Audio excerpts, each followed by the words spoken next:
आप सभी का हमारे YouTube चैनल पे बहुत बहुत स्वागत है। आइए जानते हैं वर्ष 2023 फाल्गुन मास शुक्ल पक्ष में प्रदोष का व्रत कब किया जा रहा है। तो जानेंगे प्रदोष व्रत के शुभ मुहूर्त के बारे में, व्रत महत्व, नियम, पूजन विधि के बारे में। हर माह के कृष्ण पक्ष और शुक्ल पक्ष की त्रयोदशी तिथि के दिन जब भी प्रदोष काल का समय प्राप्त होता है, उस दिन प्रदोष व्रत को किया जाता है। और जिस दिन भी प्रदोष का व्रत पड़ता है, उस दिन के व्रत का अपना विशेष महत्व माना गया है। जैसे कि अगर रविवार के दिन प्रदोष का व्रत हो तो उस दिन के व्रत को करने से आरोग्यता की प्राप्ति होती है। सोमवार के दिन अगर प्रदोष व्रत हो, उस दिन के व्रत को करने से अभिष्ट सिद्धि की प्राप्ति होती है। मंगलवार के दिन अगर प्रदोष व्रत हो, उस दिन के व्रत को करने से रोग मुक्ति और स्वास्थ्य लाभ की प्राप्ति होती है। मंगलवार के दिन अगर प्रदोष व्रत हो तो उस दिन के व्रत को करने से रोगों से मुक्ति और स्वास्थ्य लाभ की प्राप्ति होती है। बुधवार के दिन अगर प्रदोष व्रत हो तो उस दिन के व्रत को करने से सभी कामनाओं की सिद्धि होती है। गुरुवार के दिन अगर प्रदोष व्रत हो तो उस दिन के व्रत करने से शत्रु का विनाश होता है तथा शत्रुओं पर विजय की प्राप्ति होती है।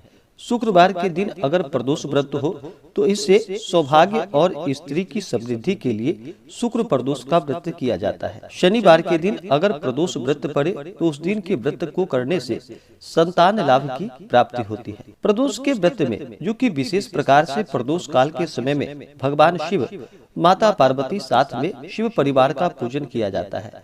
प्रदोष व्रत को रखने से 100 गायों को दान करने के बराबर पुण्य फलों की प्राप्ति होती है तथा भगवान शिव की कृपा से व्यक्ति के सभी प्रकार के मनोरथ सिद्ध होते हैं और अंत में मोक्ष की प्राप्ति होती है। प्रदोष के व्रत में प्रदोष काल के समय में भगवान का पूरे विधि विधान के साथ पूजन किया जाता है, क्योंकि भगवान शिव जी प्रदोष काल के समय में इस दिन जो कि प्रसन्न मुद्रा में होते हैं। प्रदोष काल का जो समय होता है वह समय सूर्यास्त से 1 घंटे पहले और सूर्यास्त के 1 घंटे बाद तक के बीच का जो समय होता है, यह समय प्रदोष काल का होता है।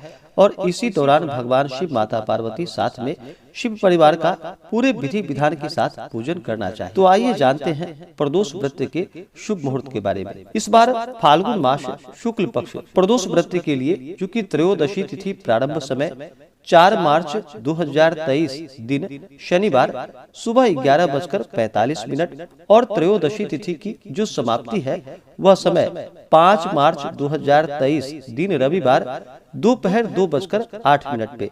तो हमें प्रदोष व्यापनी के अनुसार जो समय प्राप्त हो रहा है प्रदोष व्रत के लिए, वह समय 4 मार्च 2023 दिन शनिवार को प्राप्त हो रहा है।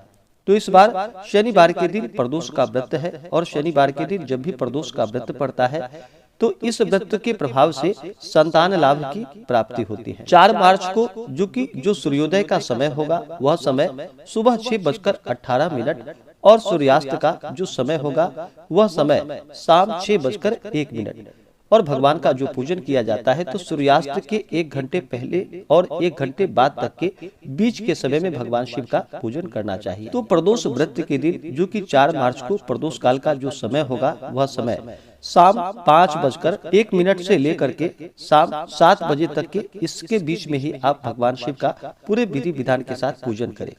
प्रदोष व्रत के दिन राहु काल का जो समय होगा वह समय सुबह 9:04 से सुबह 10:42 तक राहु काल का समय होगा। राहु काल समय के दौरान कोई भी शुभ कार्य या नया कार्य नहीं करना चाहिए, यह लाभकारी नहीं होता है, तो इस बात का ध्यान रखें। योग जो कि शोभन योग होगा शाम 7:35 तक, उसके बाद अतिगंड योग। नक्षत्र जो कि पुष्य नक्षत्र शाम 6:42 तक, उसके बाद अश्लेषा नक्षत्र। जो भी प्रदोष का व्रत करते हैं उन्हें प्रदोष व्रत के दिन चाहिए कि इस दिन सुबह ब्रह्म मुहूर्त में उठ करके नित्य क्रियाओं से निवृत्त हो करके गंगा नदी आदि में स्नान करें।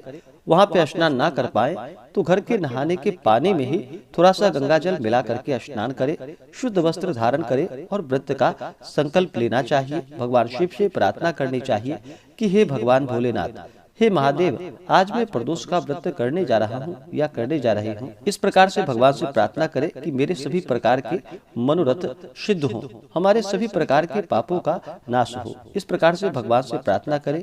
आपके मन में जो भी इच्छा हो, जो भी कामना हो, वह प्रभु से कहे। और इस दिन जो कि दिन भर उपवास रहते हुए दिन रात्रि भगवान का पूजन करना चाहिए। जब भी भगवान शिव का पूजन करे तो भगवान शिव के पूजन में अन्न ग्रहण नहीं किया जाता है। जो उपवास नहीं रह पाते हैं वो एक समय फलाहार ग्रहण करे और भगवान का जो कि प्रदोष काल के समय में पूरे विधि विधान के साथ पूजन करे। इस दिन चाहिए कि भगवान का जो कि सुबह के समय में भी मंदिर में जाकर के पूजन करे तो बड़ा ही पुण्यफलदायी होगा। भगवान शिव का अगर मंदिर में पूजन करते हैं तो घर के पूजन करने से 100 गुना ज्यादा पुण्य फल जो कि मंदिर में अगर आप पूजन करते हो तो उसका पुण्य फल प्राप्त होता है। तो इस दिन सुबह के समय में भगवान शिव का पूजन करे और फिर शाम के समय में विशेष प्रकार से प्रदोष काल के समय में भगवान शिव का पूरे विधि विधान के साथ पूजन करे। और जब भी भगवान शिव का पूजन किया जाता है तो साथ में शिव परिवार का भी पूजन करना चाहिए। जैसे कि भगवान गणेश का पूजन करे, फिर नंदी, श्रृंगी, भृंगी, कीर्तमुख, कुबेर आदि देवताओं का पूजन करे, भगवान शिव के परिवार का पूजन करे, फिर भगवान भोलेनाथ और माता पार्वती का पूजन करे। इस दिन भगवान शिव का जो कि जल से अभिषेक करे, पंचामृत से अभिषेक करे, शुद्ध गंगा जल से अभिषेक करे, भगवान को सफेद वस्त्र चढ़ाएं, यज्ञोपवीत चढ़ाएं, फिर अक्षत, चंदन, पुष्पों की माला भगवान शिव को अर्पित करें। उसके बाद भगवान शिव को जो कि बिलपत्र 3 पत्ते वाला उस पे राम का नाम लिख करके भगवान शिव जी को बिलपत्र अर्पित करें। बिलपत्र अर्पित करने से 3 जन्मों के पाप भी नष्ट हो जाते हैं।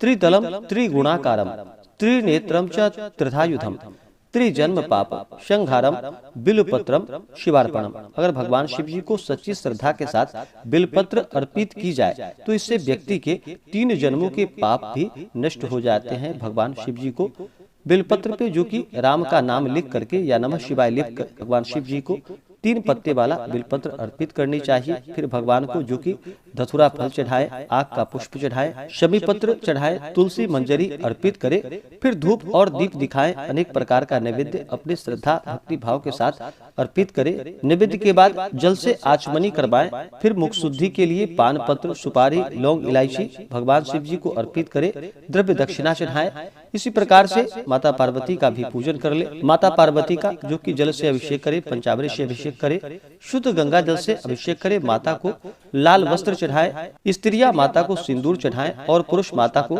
जो कि चंदन अर्पित करे।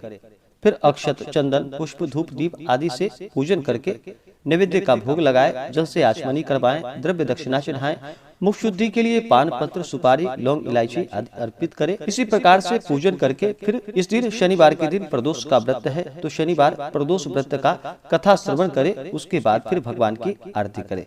इस प्रकार से भगवान का पूरे विधि विधान के साथ प्रदोष व्रत के दिन पूजन करना चाहिए। और व्रत का पारण जो है वो अगले दिन जाकर के सूर्योदय होने के बाद व्रत का पारण किया जाता है। जो भी प्रदोष का व्रत करते हैं व्रत के दौरान जो कि तामसिक वस्तुओं का प्रयोग बिल्कुल भी नहीं करना चाहिए, शुद्ध और सात्विकता का पालन करते हुए रहना चाहिए, ब्रह्मचर्य का पालन करना चाहिए, किसी के ऊपर क्रोध नहीं करनी चाहिए, अपने मन में किसी के प्रति ईर्षा या द्वेष का भाव व्रत के दौरान बिल्कुल भी ना लाएं और धर्म का आचरण करते इस दिन रहे। जहां तक हो सके दान पुण्यों का कार्य करे, भगवत चरण में अपना मन लगाए। इस दिन ओम नमः शिवाय इन मंत्रों का जप करे और स्त्रियां केवल नमः शिवाय नाम जप करते हुए भगवान का जो कि चिंतन करते रहे। इससे भगवान शिव जी अति प्रसन्न होते हैं और अपना कृपा प्रदान करते हैं।